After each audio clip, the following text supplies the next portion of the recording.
कौन सा अध्याय पढ़ा था? कर्म वाला, कर्म सिद्धांत। ज्योतिष के कर्म। हाँ जी। कुंडली के कितने भागों में कुंडली को बांटते हैं ये भी पढ़ा था। ठीक है, धर्म अर्थ काम मोक्ष। आज हम जो पढ़ेंगे ये है 10वां अध्याय। ये है ज्योतिष एवं कर्म विधान। ज्योतिष जातस्य हि ध्रुवो मृत्युर्ध्रुवं जन्म मृतस्य च तस्माद् परिहार्येऽर्थे न त्वं शोचितुर्हसि। जन्म लेने वाले की निश्चित ही मृत्यु है, कोई नई बात नहीं है। हम सभी जानते हैं कि जो जन्म लेगा उसकी मृत्यु तो निश्चित है, और मरने वाले का निश्चित जन्म होना है। अब ये तो सबको पता है कि जिसने जन्म लिया उसकी मृत्यु जो है वो निश्चित है, लेकिन मृत्यु के बाद जन्म दोबारा लेंगे या नहीं लेंगे इसमें भी मतभेद है। कुछ रिलीजन्स कहते हैं कि पुनर्जन्म जैसा कुछ नहीं होता, लेकिन हमारा शास्त्र, हमारा ज्योतिष शास्त्र इस बात को मानता है कि पुनर्जन्म जो होता है उसी के कारण हमारे जो है कर्म निर्धारित होते हैं। ज्योतिष का जो बेसिक सिद्धांत है वो कर्म सिद्धांत। कर्म के बेस पे ही हमारा जीवन निर्धारण होता है, और हमारे कर्म किस पे बेस्ड हैं? पिछले जन्म के कर्मों पे। तभी, और अगर पुनर्जन्म को ही नकार दें तो इस जीवन में जो हम इसको जी रहे हैं, हम ज्योतिष शास्त्र के साथ ये भविष्यवाणी तो कर देंगे आगे आने वाली जिंदगी में क्या होने वाला है, लेकिन क्यों होने वाला है इसका रीजन हमें पुनर्जन्म का सिद्धांत ही देता है। क्यों होने वाला है? क्योंकि हमारे कर्म हैं जो हम उनको भुगतान कर रहे हैं। उन्हीं कर्मों के भुगतान के कारण हमारा ये जन्म हुआ है, और हमको पुरुषार्थ करने की प्रवृत्ति मिली है। जैसे कर्म थे वैसा ही पुरुषार्थ हमें मिलेगा, और इस जन्म में जो पुरुषार्थ करेंगे वैसा ही आगे के कर्म हमारे निर्धारित हो जाएंगे, भाग्य हमारा निर्धारित हो जाएगा। ज्योतिष शास्त्र में 3 बातें मूल रूप से मान ली गई हैं। वो 3 बातें क्या हैं? ग्रहों का प्रभाव एवं तदनुसार उनकी प्रतिक्रिया। हम मानते आए हैं कि ग्रह जो हैं हमारे जीवन पर, उनकी स्थिति और उनकी गति का बहुत प्रभाव पड़ता है, और ये ग्रहों का निर्धारण भी हमारे कर्मों के स्वरूप से ही हमें मिलता है। पहला जो मूल रूप से जो बात है कि वो है कि ग्रहों का प्रभाव एवं तदनुसार उनकी प्रतिक्रिया। दूसरा है कर्म का भाव डालने की शक्ति, और उसके फलस्वरूप आपसी संबंधों में पराधीन। हाँ, आज हमने जो जन्म लिया, आज हमें जो नजदीकी हमारे बहुत क्लोज प्रियजन मिले हैं, उनका भी तो कुछ ना कुछ हमारे पुनर्जन्म से कुछ ना कुछ रिलेशन है। इनको हम कहते हैं ऋणानुबंध। ऋण मतलब क्या? ऋण क्या होता है?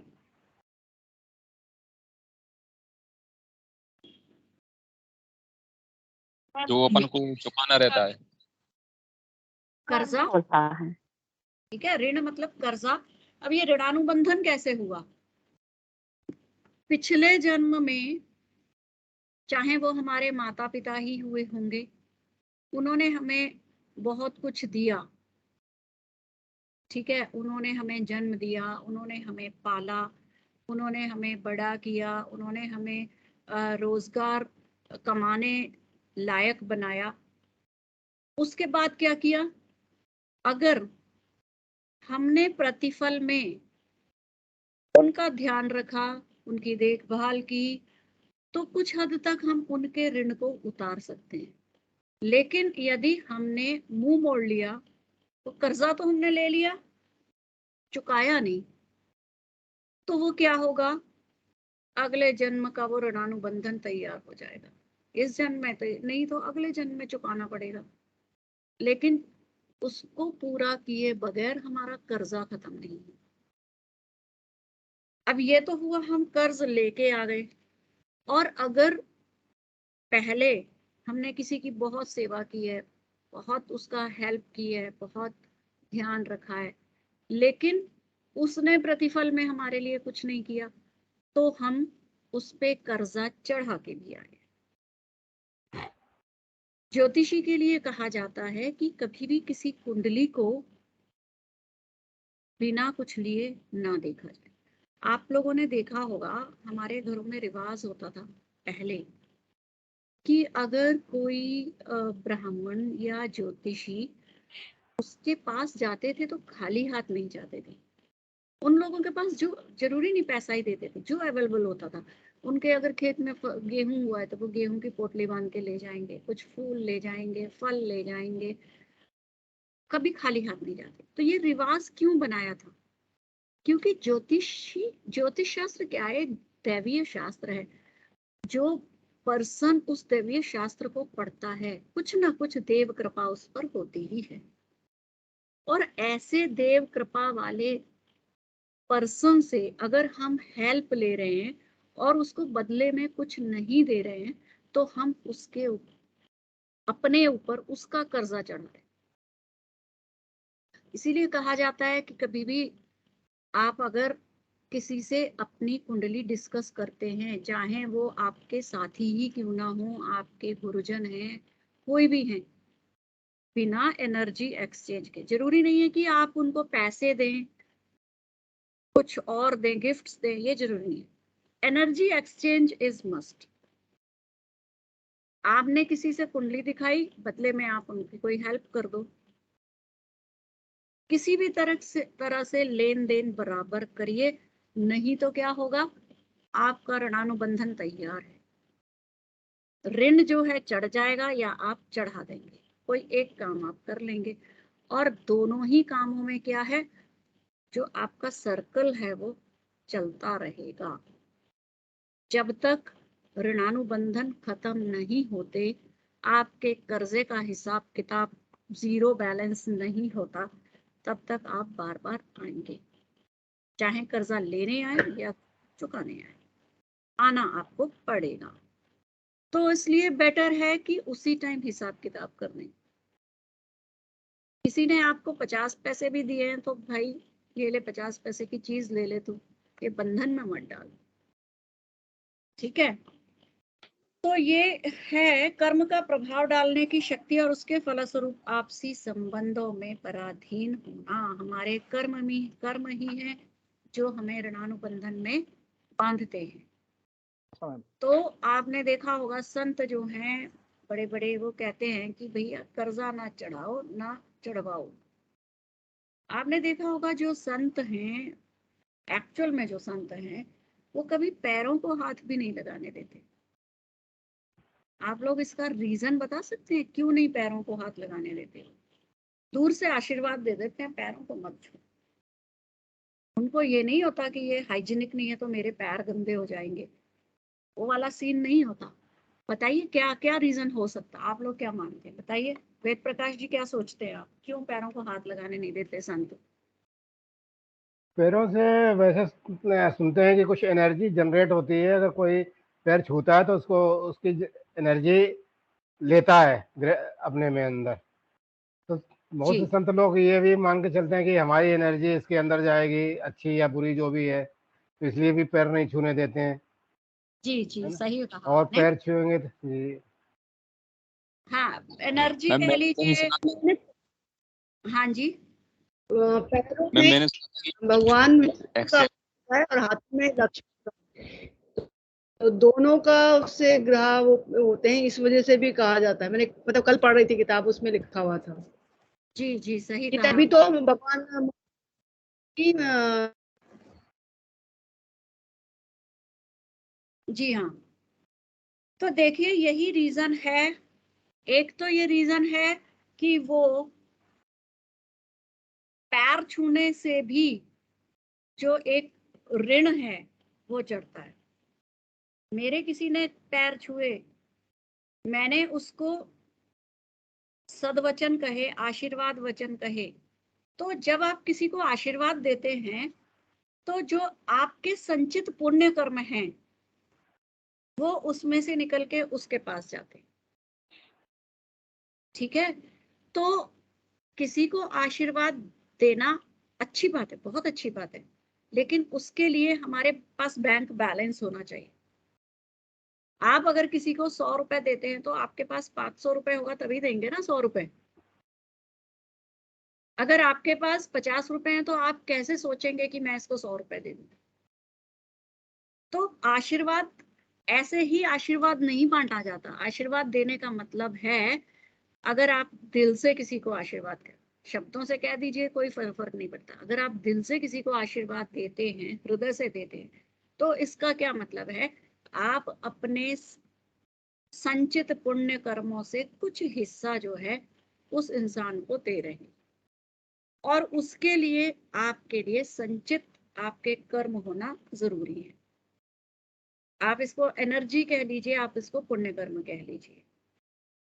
और दूसरी चीज ये है कि जब अगर आपके पास आपका संचित नहीं है कुछ, मान लीजिए आपको नहीं पता आपके पास कितना बैंक बैलेंस है आपके पुण्य कर्मों का, लेकिन फिर भी आप आशीर्वाद दे रहे हैं, तो आप ऋणानुबंध में बंध रहे हैं, ऋण अपने ऊपर चढ़ाते जा रहे हैं।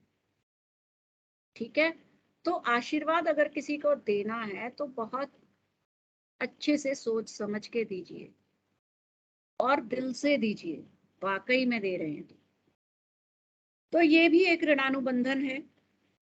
तीसरा है मृत्यु से पहले एवं बाद में जीवन जारी रहने का अर्थात पुनर्जन्म का सिद्धांत। मृत्यु से पहले भी जीवन था, मृत्यु के बाद भी जीवन में आएंगे। हमारा तो शास्त्र यही कहता है ना कि ये जो सर्कल है चलता रहता है, और ये सर्कल कब खत्म होता है, मोक्ष की प्राप्ति के बाद। और मोक्ष की प्राप्ति कब होती है, जब हम अपने सभी कर्मों को भोग लेते हैं, जब हम अपने सभी ऋणानुबंधन का हिसाब किताब पूरा कर लेते हैं, तभी मोक्ष की प्राप्ति होती है। तो इसीलिए जो जानकार हैं वो ऋण चढ़ने ही नहीं देते, कोशिश करते हैं कि हमारे ऊपर ऋण ना चढ़े। आपने देखा होगा जो सिद्ध पुरुष हैं ज्यादातर अपने काम खुद करना पसंद करते हैं, किसी की हेल्प लेना पसंद नहीं करेंगे। अगर वो रास्ते पे चल रहे हैं, आप कहो बहुत बुजुर्ग हैं और आप कहो कि आइए हम आपको पकड़ के क्रॉस करवा दें, वो कहेंगे नहीं, मुझे खुद करने दो। Each and everything they want to do themselves. इसीलिए कि छोटे से छोटा भी ऋण मेरे ऊपर ना पड़ चढ़े जो कि मुझे मोक्ष प्राप्ति में बाधा बन जाए। तो अब ये है कि उपयुक्त तो तीनों बातें भविष्यवाणी करने में एवं उनके परिणाम देखने में ठीक हुई हैं। हमारा ज्योतिष शास्त्र ये प्रूव करता है कि तीनों ही चीजें जो हैं सार्थक है। ग्रहों का प्रभाव होता है, ये हम मानते हैं, 100% मानते हैं। कर्म का प्रभाव डालने की शक्ति पूरी मानते हैं हम। कर्म का ही प्रभाव है कि हमारी जो हमें प्रवृत्ति मिली है, पुरुषार्थ मिला है, वो हमारे कर्मों की ही शक्ति है। और तीसरा पुनर्जन्म का सिद्धांत, वो भी हम 100% मानते हैं, और हमारा ज्योतिष शास्त्र इस चीज को प्रूव भी कर चुका है। अब देखिए पुनर्जन्म का सिद्धांत, अगर हम ये मान लें कि पुनर्जन्म से कुछ नहीं होता, हम आजकल के मॉडर्न लोग ये मानते हैं कि एक छोटा बच्चा है, वो एक बीज की तरह है, जैसा उसको एनवायरनमेंट मिलेगा, जिस परिवेश में रहेगा, जैसे संस्कार मिलेंगे, वैसे ही उसकी ग्रोथ हो जाएगी। वैसा ही बन जाएगा। लेकिन कुछ हद तक ये ठीक है, लेकिन 100% नहीं। अब देखिए, एक ही परिवार में जन्मे भाइयों में असमानता। 2 बच्चे हैं एक घर में, माता पिता क्या उनको अलग अलग संस्कार देंगे? क्या उनका परिवेश अलग अलग होगा? उनके जीन्स भी लगभग उनको सेम ही मिले हैं, तो फिर ये उनके व्यवहार में आपने देखा होगा कितनी असमानता रहती है। एक भाई बहुत टॉकेटिव है तो दूसरा बिल्कुल शांत है।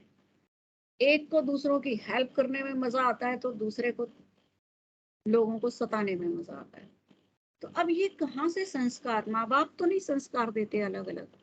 तो इस बात से हमको ये सोचना पड़ता है कि कहीं ना कहीं तो उसके पुनर्जन्मों का प्रभाव है, जिससे उसकी पर्सनालिटी उसको इस जन्म में मिली है, उसको प्रवृत्ति ऐसी मिली।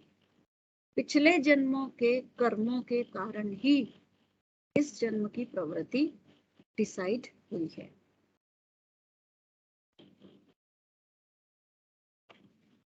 अब हम देखते हैं, क्या इस जन्म मृत्यु पुनर्जन्म के चक्र का कोई आरंभ माना जाए?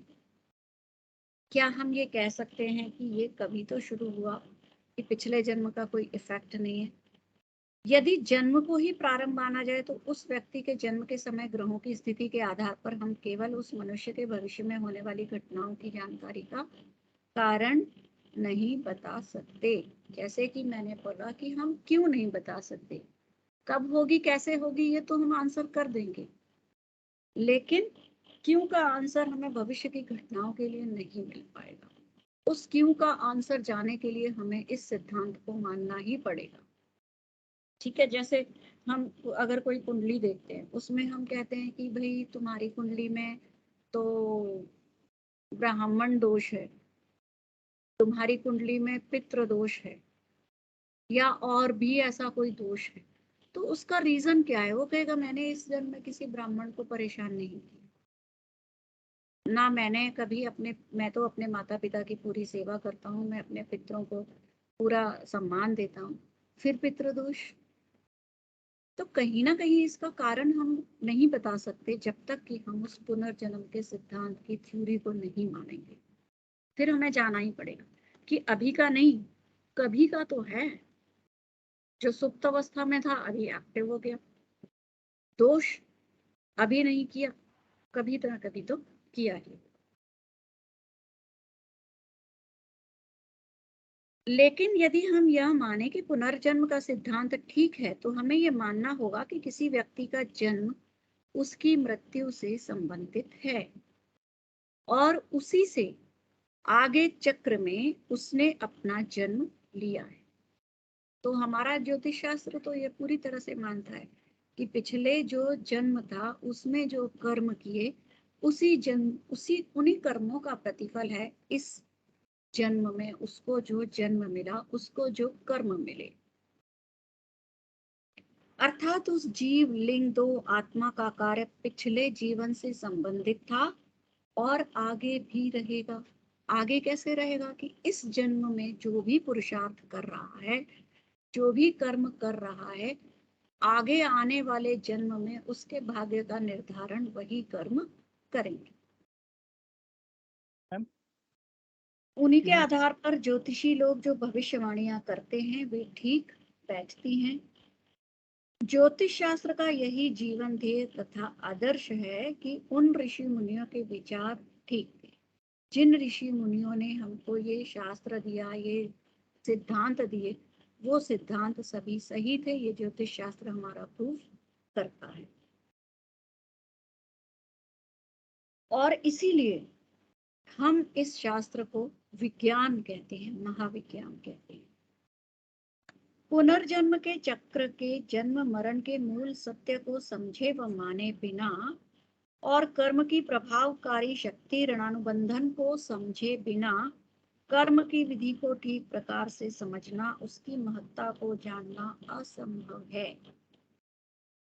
जब तक हम पिछले कर्मों को नहीं समझेंगे, हम उन ऋणानुबंधन को नहीं समझेंगे। कई बार आपने देखा होगा कि माँ बाप अपना बेस्ट से बेस्ट बच्चे को दे रहे हैं, अच्छे संस्कार भी दे रहे हैं, उसको हमेशा अच्छे लोगों के पास मिलवा रहे हैं, संतों की वाणी सुनवा रहे हैं, उसे धार्मिक एटमॉस्फेयर में रख रहे हैं, अच्छे से बेस्ट दे रहे हैं, लेकिन फिर भी उस बच्चे के जो बेसिक नेचर है उसको बदल नहीं पा रहे, वो फिर भी कहीं ना कहीं उनको परेशान करने वाले व्यक्तित्व के रूप में आ जाता है।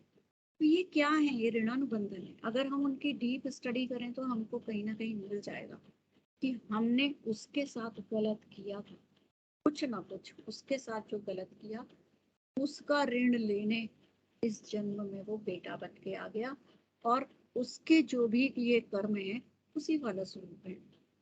अब वो उस ऋण को उतार रहा है, बेशक अपने कर्मों को खराब कर रहा है, लेकिन उस ऋण को चुकता कर रहा है। जैसे कि आधुनिक वैज्ञानिक करते हैं, किसी वैज्ञानिक तथ्य को बार बार दोहराकर यदि एक जैसा ही परिणाम आता तो इसके प्रूफ करने के लिए क्या किया जाता है?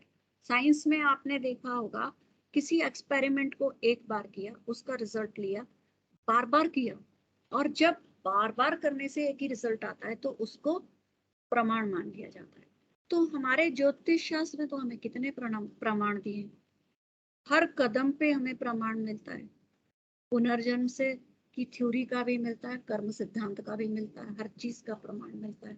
तो इसीलिए हम इसको विज्ञान मान लेते हैं।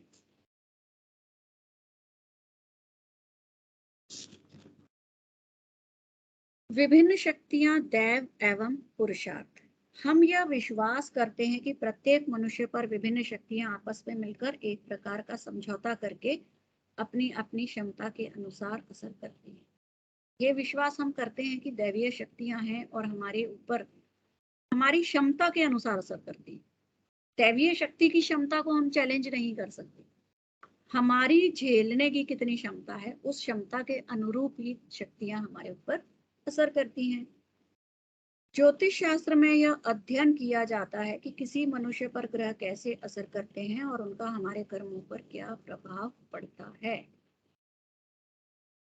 हमारे पूर्व जन्मों के कर्मों का प्रभाव दैव कहलाता है, और वर्तमान जीवन में हमारे कर्मों के रूप में उनका जो असर पड़ता है वह पुरुषार्थ कहलाता है। जो हम करके आए हैं उसके फलस्वरूप ग्रह हमारे जीवन पे जो प्रभाव डाल रहे हैं उसे हम दैव कहते हैं, और वर्तमान जीवन पे हम जो कर्म कर रहे हैं और वर्तमान में जो ग्रहों का असर हो रहा है वो हम उसे पुरुषार्थ कहते हैं। इस प्रकार एक और हम आधुनिक वैज्ञानिकों की तरह कोई कार्य करते हैं तो उसका परिणाम अपने कर्मों के रूप में प्रकट होता है, अर्थात उन कर्मों का फल चाहे अच्छा हो या बुरा हमें भोगना अवश्य पड़ता है। ये हमारे शास्त्र हमको इस एक बात का इशारा करते हैं कि जो कर्म हमने किए हैं, अच्छे हैं या बुरे हैं, उसका वैसा ही फल हमें भोगना ही पड़ेगा, और जरूरी नहीं है कि अभी भोगे, कल्प कल्प तक भी वो कर्म पीछा नहीं छोड़ते, बार बार हमें जन्म लेना पड़ता है, उन कर्मों को भोगना पड़ता है। अवश्य मनु भोक्तव्यम कृतम कर्म शुभाशुभम न भुक्तम क्षीयते कर्म कल्प कोटि शतैरपि। कर्मों के विभिन्न जो भी, मतलब यहाँ ये श्लोक कहता है कि अवश्य रूप से ही भोगना पड़ेगा, जो भी है, शुभाशुभम, शुभ है या नहीं, न भुक्तम क्षीयते, भोगने में कोई कमी नहीं रहेगी, चाहे ये कल्प तक जाए, हमें उसमें कोई कमी नहीं होगी, हमारे भुगतान करने में हमको वो भोगने ही पड़ेंगे, कल्प कल्प तक अवश्यमेव रूप से वो भोगने ही पड़ेंगे, तभी उन कर्मों का निपटारा होगा। अब बात आती है कि ठीक है, अगर वो भोगने ही है तो लोग कहते हैं कि फिर कर्म क्यों करें, हमारे कर्मों से, अच्छे कर्मों से बुरे कर्मों का असर बदलने नहीं वाला है, तो फिर हम अब कर्म क्यों करें। जो भाग्य ने लिख दिया वो तो भोगना ही पड़ेगा। लेकिन साथ में हमारा शास्त्र ये भी कहता है कि जो हम भोग रहे हैं वो तो हम पीछे करके आए हैं, अब आगे क्या बना रहे हैं। जो आज कर्म कर रहे हैं वो तो हम आगे के लिए तैयार कर रहे हैं ना, अपना भाग्य निर्माण करें। तभी कहा जाता है कि भाग्य तो अपनी मुट्ठी में है। इसी तरह से मुट्ठी में है। जो आज कर्म करेंगे वही तो भाग्य बनेगा। तो कर्म इसी तरह मुट्ठी में है। आज अच्छे कर्म किए तो कल का अच्छा भाग्य निर्धारण कर लेंगे, बुरे कर्म करेंगे कल के लिए बुरा तैयार कर लेंगे। जो पिछला वो तो भोगना ही भोगना है, अगले को बदल सकते हैं। ये पुरुषार्थ हमें ईश्वर ने, ये चॉइस हमें ईश्वर ने दी है। अब देखिए यहाँ कर्मों का वर्गीकरण है। कर्म कैसे हैं, किस तरह से उनका वर्गीकरण किया गया। कायक शारीरिक कर्म, वाचक वाणी के द्वारा किए गए कर्म, मानसिक मन पर असर डालने वाले कर्म, मन से किए गए कर्म। 1 मिनट का ब्रेक लूंगी मैं, प्लीज वेट।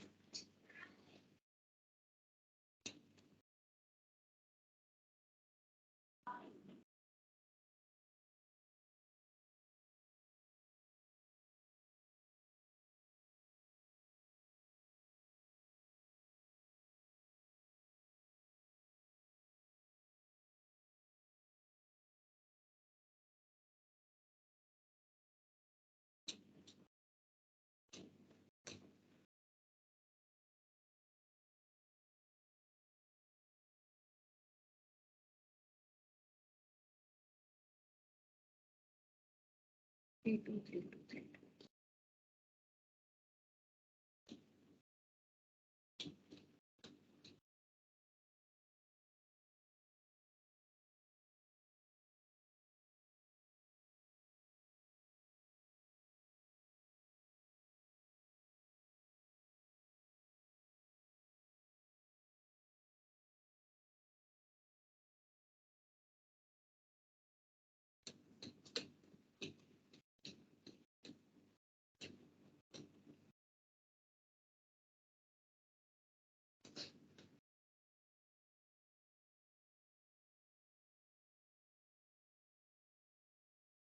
जी,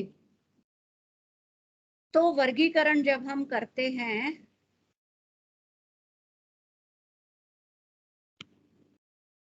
पहला वर्गीकरण है कायक, दूसरा है वाचक, तीसरा है मानसिक। अब देखिए जरूरी नहीं है कि हम एक्शन में जो करें वही कर्म निर्धारित होंगे। वाणी से किया गया भी कर्म जो है वो रजिस्टर हो जाता है। अगर मैंने किसी को गलत बोल दिया, किसी को एब्यूज कर दिया, किसी को हर्ट कर दिया, द मेन फैक्टर इज अगर मेरे वाणी से, मेरे शब्दों से किसी का दिल दुखा, कोई हर्ट हुआ, तो वो मेरे बुरे कर्मों में नोट हो गया। और अगर मेरी वाणी से कोई खुश हो गया, मैंने किसी को सांत्वना दी और उसने अपने दुख को कम कर पाया, तो वो भी एक अच्छे कर्म के रूप में नोट हो जाएगा। और ये तो फिर भी वाणी फिर भी एक एक्शन है। अगर आपने मानसिक तौर पे सोच लिया, आप अपने घर में बैठे हैं और आपको सपोज कोई आपको कुछ कह रहा है या कोई पहले कह गया, आपने उसके बारे में सोचा इसने मेरा ऐसा किया, मुझे ये बहुत खराब है, ऐसा कर रहे हैं, वैसा कर देंगे, मैं इसे थप्पड़ मारूंगा या मारूंगी। वो कर्म आपके नोट हो गए। बेशक आपने थप्पड़ नहीं मारा, लेकिन वो कर्म नोट हो गया। तो मानसिक भी अगर आप गलत सोचते हैं, और इसका देखिए एक और नेगेटिव फैक्टर क्या है एक इंसान ने गलत बोल दिया, सपोज आप सड़क पर जा रहे हैं, आपकी गाड़ी से कोई टकरा के चला गया, कोई डेंट आ गया, वो पर्सन चला गया, 1% भी उसके दिमाग में दोबारा सोच नहीं आएगी कि मैंने उसकी गाड़ी में डेंट आ गया। लेकिन आप जितनी बार उस डेंट को देखेंगे उतनी बार उसको कोसेंगे, उसका तेरा बेड़ा गर्क हो, मेरी गाड़ी खराब कर दी, एंड सो जितनी बार आपने वो देखा। अब देखिए उसका दिमाग तो फ्रेश है, उसको कुछ नहीं, लेकिन आपके दिमाग में वो नेगेटिविटी बार बार आ रही है, बार बार आ रही है, बार बार आ रही है, तो वो आपके ऊपर बुरा असर डाल रहा है, ना कि उसके ऊपर, और आपके मानसिक कर्मों में वो लिखा जा रहा है जितनी बार किया।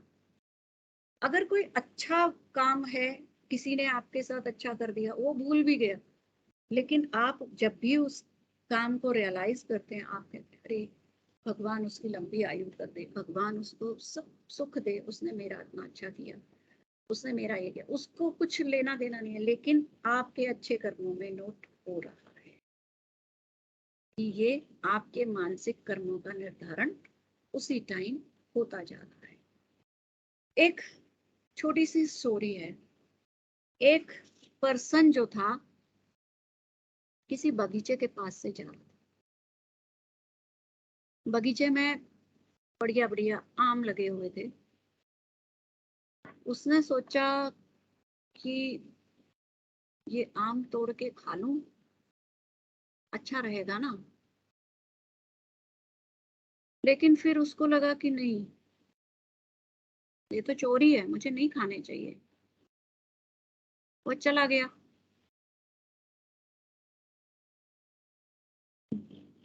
दूसरे दिन फिर निकला, उसने कहा कि माली को पूछा क्या ये मैं आम खा लूं, उसने कहा नहीं, नहीं खा सकते।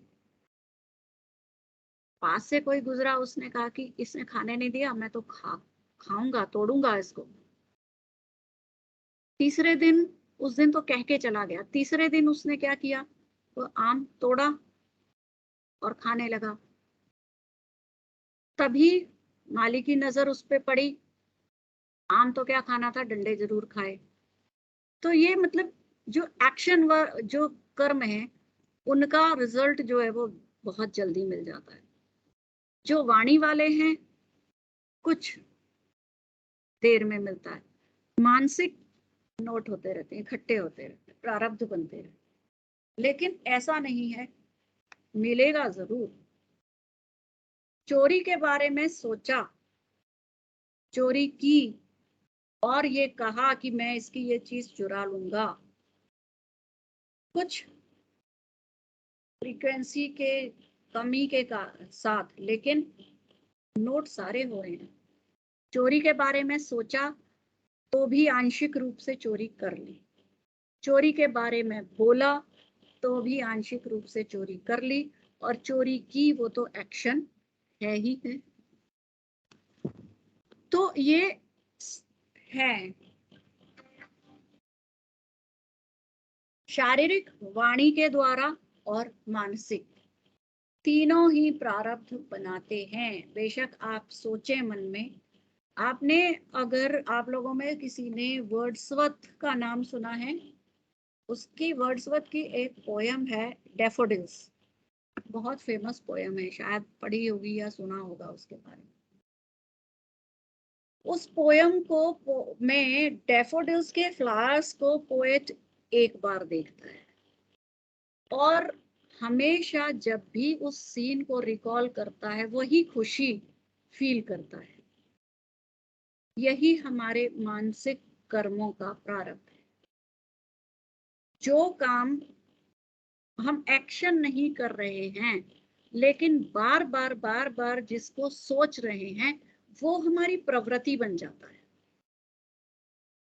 जिस चीज के बारे में हम अगर नेगेटिव सोच रहे हैं, तो हमारी प्रवृत्ति ही नेगेटिव बन जाएगी। किसी चीज को हम पॉजिटिव ले रहे हैं, किसी से खुशी महसूस करें, तो खुश रहना हमारी प्रवृत्ति बन जाएगी। ये इफेक्ट होता है।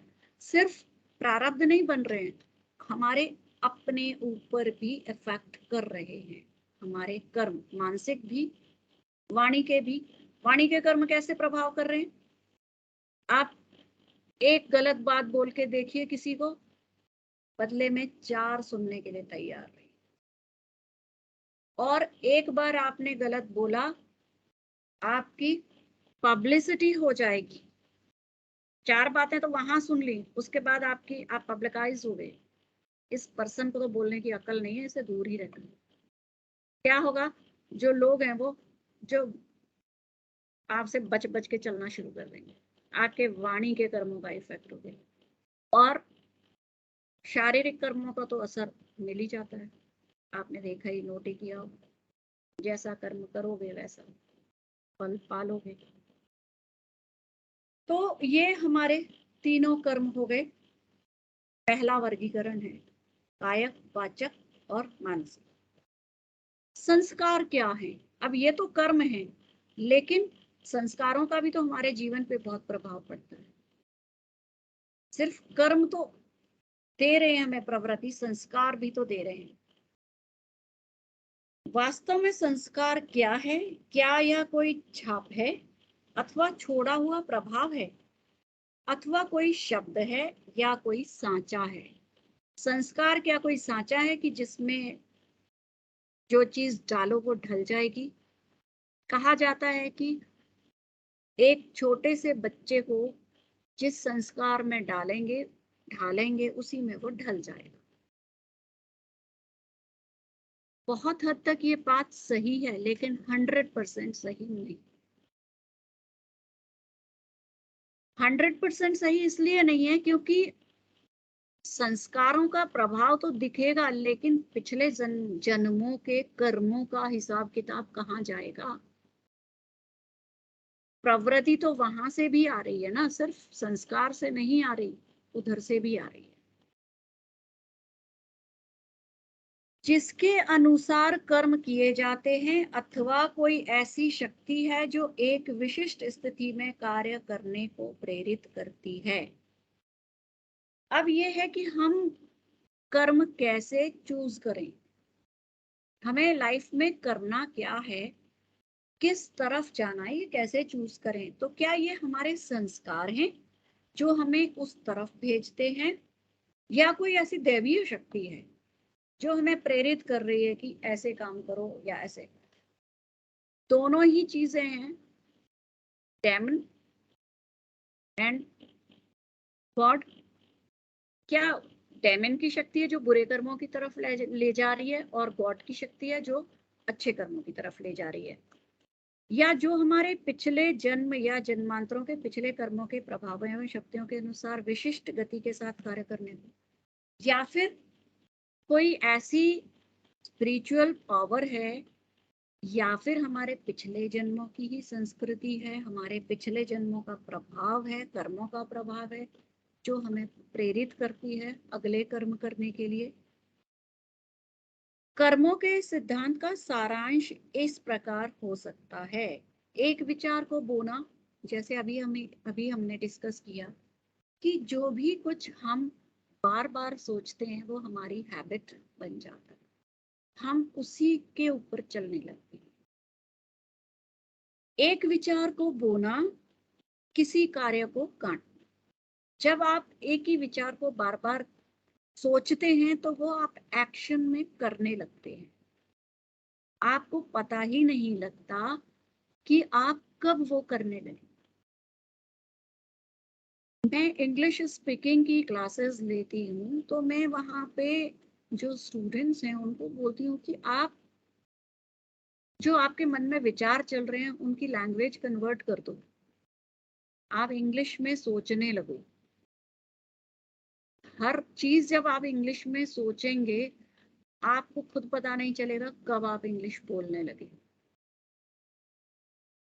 तो ये एक तरीका है कि विचारों को जैसा मोड़ेंगे, एक्शन वैसे ही मुड़ जाते हैं। एक विचार को बोना, किसी कार्य को काटना, किसी कार्य को बोना, किसी आदत को काटना। विचार किया, कार्य करने लगे, कार्य किया, आदत बन गई। किसी आदत को बोना, किसी चरित्र को काटना। और जो आदत आपकी बन जाएगी वो आपके चरित्र का निर्माण करेगी। किसी चरित्र को बोकर अपना भाग्य बनाना। और जब आपका प्रवृत्ति वैसी हो जाएगी, आपका भाग्य उसी में ढल जाएगा। कर्मों का दूसरा वर्गीकरण कर्मफल। कर्मों के फल 3 प्रकार के कर्मों से मिलकर बनता है। जो हमें फल मिल रहे हैं वो किस प्रकार के कर्मों से बनते हैं? 3 प्रकार के, संचित, प्रारब्ध और आगामी। ये हम पिछले अध्याय में भी पढ़ चुके हैं। संचित कर्म जो हमने किए हैं, पहले करके आए हैं, उनका फल अभी हमें नहीं मिला। बैंक बैलेंस, एफडी, जिसको अभी हमने मैच्योर नहीं किया है। यह उसी प्रकार है जैसे किसी नर्सरी में बीज उगाकर उनमें अंकुर निकल आते हैं। इनमें फल अभी हमारे भविष्य में मानव जीवन में मिले। एक बीज डाला, पौधा तो उग गया, फ्रूट नहीं आया। फ्रूट अभी हमारे कर्मों के हिसाब से आएगा। प्रारब्ध कर्म वह कर्म फल जो हमें इस जन्म में हमारे पिछले जन्मों के कर्मों के फलस्वरूप मिल रहे हैं। संचित जो हमने इकट्ठे कर लिए। प्रारब्ध वो हैं पिछले जन्म के कारण इस जन्म में जो हम फल भोग रहे हैं, वो प्रारब्ध है। ऐसे कर्मों के अंकुर पहले ही निकल चुके हैं और उन पौधों में फूल हमारे वर्तमान जीवन में मिल रहे हैं। संचित तो एक तरफ सुप्त पड़े हैं, उनको एफडी है, उसको छेड़ नहीं रहे।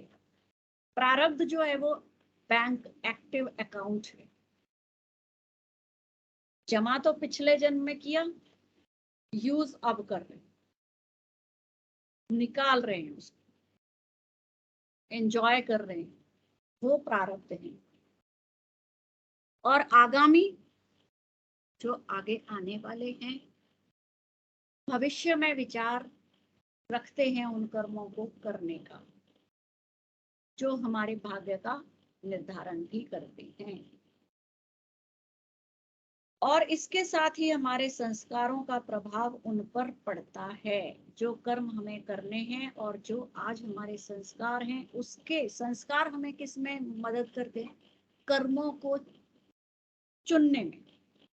कौन से कर्म हम करेंगे, इसमें हमारा हेल्प करेंगे हमारे संस्कार। अच्छे संस्कार हैं, अच्छे कर्मों की तरफ मुड़ेंगे, बुरे संस्कार हैं तो बुरे की तरफ मुड़ जाएंगे।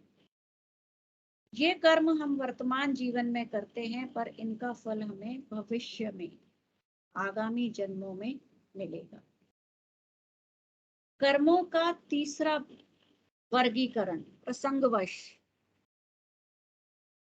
इस समय यह प्रश्न उपस्थित होता है कि क्या हम प्रारब्ध को अपने किन्हीं कार्यों द्वारा बदल सकते हैं?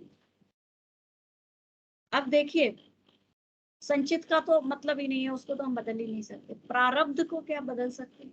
जो कर्म हम करके आए हैं, उनका प्रतिफल जो हम भोग रहे हैं, उसमें क्या कोई बदलाव पॉसिबल है? यदि हम इसे नहीं बदल सकते तो प्रश्न के बारे में ज्योतिष शास्त्र का कोई महत्व होता है? अब देखिए, ज्योतिष शास्त्र क्या कहता है, हम क्या बताते हैं? जो कार्य करके आए हैं उसके प्रतिफल को टोटली नकार नहीं सकते।